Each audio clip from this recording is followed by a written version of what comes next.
Yeah, you get it for Yeah. sure. Well, it's great to meet you. Thank you for taking a minute out today. I appreciate it. Oh, thank you for having me.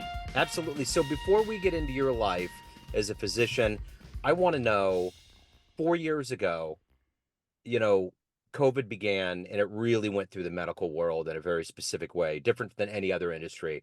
So I'm curious, how did you survive that time period and how did it change the way that you do things? Yeah, so that was definitely a really challenging, unique point in time for anybody in the medical community. I was lucky that I wasn't in the hospital. I mean, lucky in one respect. I do outpatient family medicine. So they literally sent us home, and for a little while, they were like, we'll let you know when you can come back into the office and start seeing patients again. But after a few days of just sitting at home and literally calling people on the phone if they called and had a question about things, they decided they needed to hook us up on telemedicine real fast. Yeah. Uh, so that was a steep learning curve, starting to see patients on Zoom, well, or a HIPAA compliant version of Zoom instead of in the office. You learn new skills of trying to diagnose people without being able to touch them. So that was very unique, but also it was kind of terrifying at the same time because we were getting daily updates from our administration about the COVID trends and deaths, and it was scary, and it was also really frustrating trying to talk to a lot of people about COVID and a lot of misinformation out there. So it was just challenging in so many ways. I think it's definitely given me a different perspective on how to talk to people about their personal values and what their goals are for their life. So that was very helpful, and I just had to develop a new skill set there. So let's get into the heart and soul of what you do in the medical world on a daily basis. I'm going to put you in front of a bunch of third grade students. It's career day. One of the Yeah. kids says, "Hey, what do you do for a living?" How do you answer that child? Yeah. So I primarily do family medicine, which is you taking care of people from birth to death, everything in between. There's very little that's not under my scope of practice.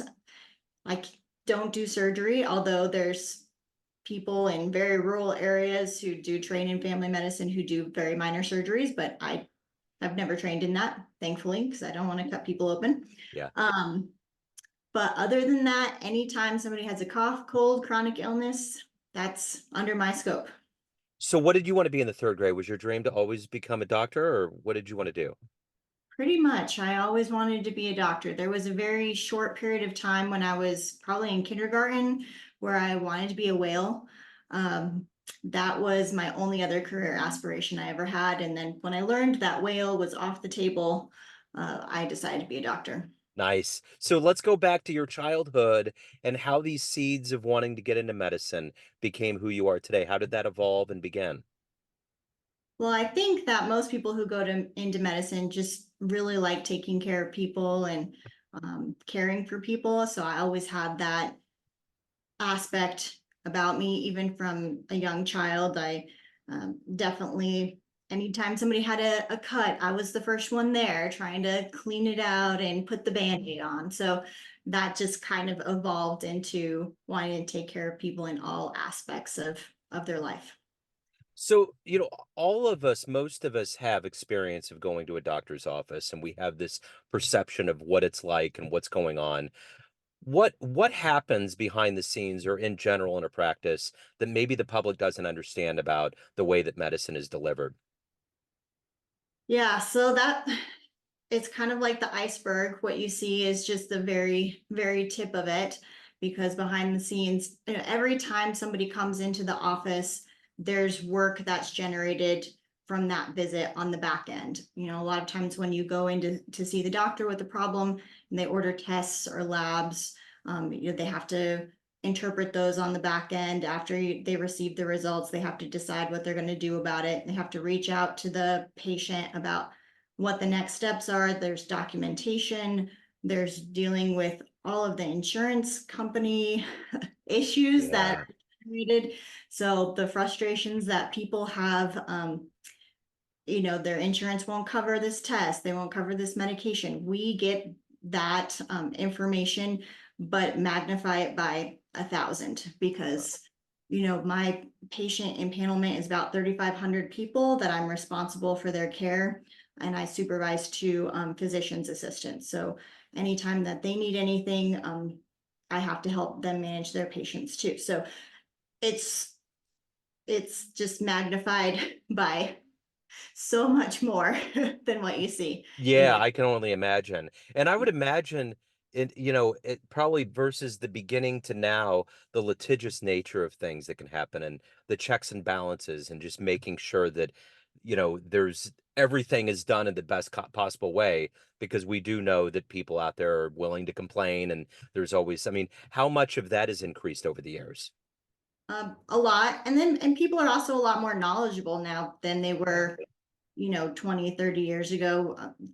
For better or worse, we have Google. So anytime somebody has a problem, they can Google it, and I guarantee you, any problem you have, it's going to tell you you have cancer. So just trying to deal with that, and then also making sure that that person doesn't really have cancer. So it's a lot of navigating the waters and just kind of meeting people where they're at.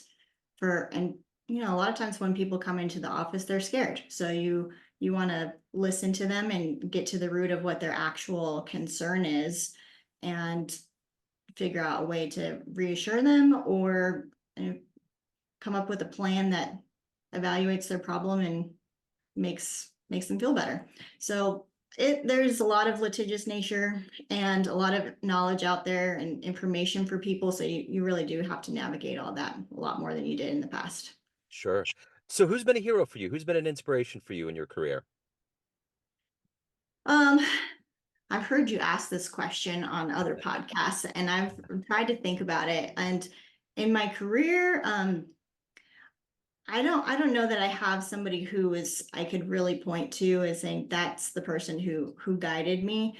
My inspiration for my whole life has really been my mom, because she's a single parent, and she really helped develop me into the person that I am today, and I wouldn't be where I am without her and her hard work. And she was just a really great example for me on how to work hard and achieve your dreams. So let me ask you this. If you could meet anybody alive right now on the planet that you find fascinating, who would that be? Who would you love to meet? I think I would love to meet Oprah, actually. Okay. Okay. She just is a woman who came from nothing to wielding immense amount of power. And Yeah. I think that's really cool. I mean, she literally can say the name of a book and it just becomes, a bestseller. Yeah. So to have that amount of influence on people, I just think it's really fascinating. So I'd like to see and talk to her about how she feels like she achieved that. So obviously with someone like Oprah, they have a lot of conviction with what they do. What is that for you? What is it that drives you to continually excel, to be good for your patients, and to also evolve as a human yourself? Mhm. Well, I would say that the moments when I can see that I've made somebody feel better, or I've made an impact in their life, those those opportunities are so unique that most people don't get to see them.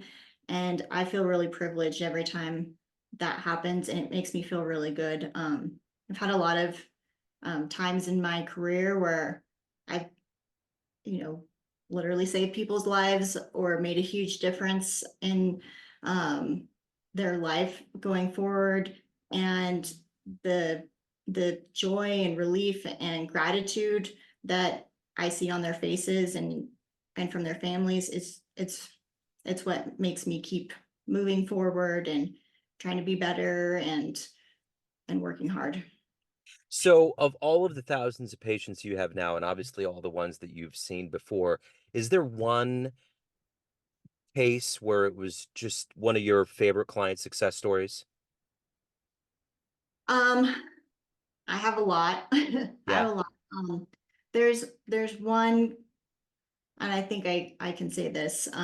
There was one gentleman who I saw for the very first time. His family brought him in from another office, and he had been exhibiting some unusual behaviors that his family thought was unusual. And his previous provider had diagnosed him with depression and put him on an antidepressant. Um, but the first time that I saw him, I knew that there was something seriously wrong. And we got a scan of his head, and he had a very large brain tumor. And he was able to be admitted to the hospital that day and have surgery. And, he lived another 4 or 5 years after that.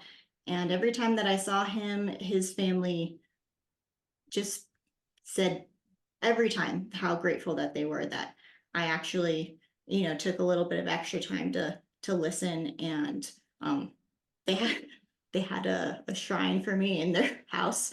So I felt that that was really touching. That's kind of not something that I hear often. So he and his family were a really a joy and a blessing to take care of. So let's go back. If let's say you had a dream tonight and you did run into the version of you right before you got into your first practice and began your career, and you could give that young version of you a piece of advice based on what you've learned and seen and the wisdom you've gained throughout all these years, what advice would you impart on that young version of you? I think I would tell myself not to take a job that was operated by a corporate entity. Yeah. Because I think that that's really where the issue in healthcare lies, is that, nobody goes into medicine to because they want to make money. They go into medicine because they want to take care of people and they love people. And when you go into a job that is the organization, their fundamental thing that they care about most is the money, then their values and my values will always be oppositional. So going into a practice that's either private practice or maybe even just starting my own off to begin with, which is really hard to do. I think that that's the wisdom that I would give myself. And it's not the easy path, but it's definitely, I think, the more rewarding path, and keeps down burnout and gives you really what you're looking for in your career. Isn't that kind of what is the biggest factor that's going on in the medical world right now is burnout? There's so many people out there that have to work such long hours, and it sounds like you have kind of set up a system where you avoided that. Um, so I do currently work in a corporate environment, but I did decide to open up my own practice, and that so I'm going to be starting to do that full time in August. So that's I it took me 10 years to transition into that and realize that corporate medicine was not for me, and part of that was because of the burnout, because they just require and demand more and more from a person, and they use our good-hearted nature to manipulate us to do it because they know that ultimately we're going to do what's best for patients first and sacrifice ourselves as a result. And you can do that for a little while, but over time, like, we're people as well, and we can only do that for so long before we can't function that way anymore. So that's where I think there is a big issue, is that a lot of physicians, they don't have a lot of options when they're coming out of training, and their only options are these corporate roles, and they definitely pay more and they offer a lot of nice benefits like loan repayment, and that sounds really great when you're um, just getting out and you have $300,000 in student loans. But once you get into it, you realize that it's not what you expected it was going to be when you decided to go into medicine. So do you think that will ever change? Do you think that medicine will ever get to a point where there won't be that burnout and taxation on people that are in the industry? I think if we're currently continue to go on this path, then no, that will not change. But I know that there are a lot of physicians out there speaking up about this, but I really feel like the patients need to be aware of what's happening and they need to speak up as well, because every time I hear somebody say, "Oh, I've had 5 different doctors in 5 years," is that a problem with the doctor? Is that a problem with the system? You know, Yeah. the common denominator is not the doctor. The common denominator is the office. So you have to realize, like, what kind of work environment is that person leaving that there's such a turnover. Yeah. So I think if uh, and all of us are patients, not all of us are doctors. But if we all speak up about what's happening to our medical community, then and be more aware of what's going on, then hopefully there will be change, because a lot more voices have a lot more power. Absolutely. So, of all of these things that you've done in your career and accomplished, what are you the proudest of? I'm the proudest of becoming an entrepreneur, Yeah, business owner. That was something I never expected, and it was a lot harder than I realized it was going to be, but it's really great because I get to be my own boss. absolutely. So, at the end of the day, everyone has a perception of you, all your patients, all your family, friends, but you are the one that's in control. You run the show. What's your perception of you? Who do you think you are? I think that I'm a very loyal, hardworking individual who has a really big heart for people. That's what I would say about me. Excellent. So, if anyone wants to learn more about your practice, reach out, any of the good business, where can they go? You can find me on LinkedIn at Dr. Rachael Degurse, and then Facebook at Facebook at Pearl Skin Body, and then we have a website, pearlskinbody.com. Okay. Excellent. Thank you so much, Rachel, for your time, for your story. Best of luck with the new practice. Thank you. I appreciate it. Take care.